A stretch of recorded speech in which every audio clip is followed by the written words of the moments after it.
Very good morning on this Friday Business Live with me, Darren McCaffrey. And we're going to start with that breaking news within the last hour or so. As you know, we've been covering this story over the last couple of weeks. This is the proposed takeover of the Observer newspaper by Tortoise Media. Well, it has finally been given the green light. Let's speak to our city editor, Mark Kleiman, who's got the details. Mark, this has been pretty contentious, but it does now seem to be over the line.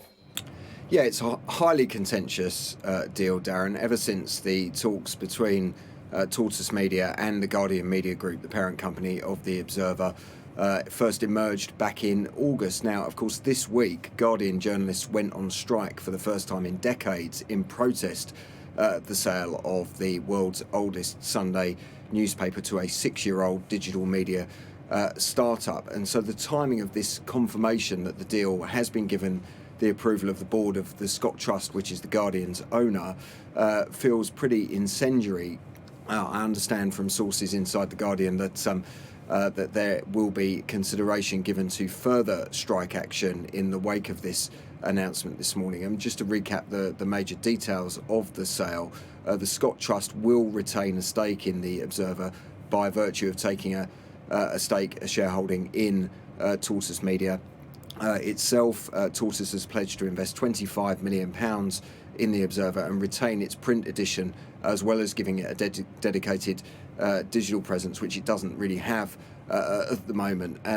But as I say, a highly contentious deal that could yet yield further industrial action. Of course, in the last couple of weeks, we've also heard speculation about potential rival bids for the Observer, but other bidders were prohibited from holding formal discussions about a deal with the Guardian Media Group because it was in exclusive talks with Tortoise Media. We'll have to see whether today's announcement flushes out the identity of those other bidders. Dale Vince, the eco-entrepreneur, has also stated publicly that he would have been interested in an acquisition of the Observer had the talks with Tortoise fallen through. Of course, that has not happened, so it remains to be seen whether Mr. Vince can engineer another role in this process. But as I say, highly contentious, more strike action potentially on the way, but this deal does look now like it's going to happen.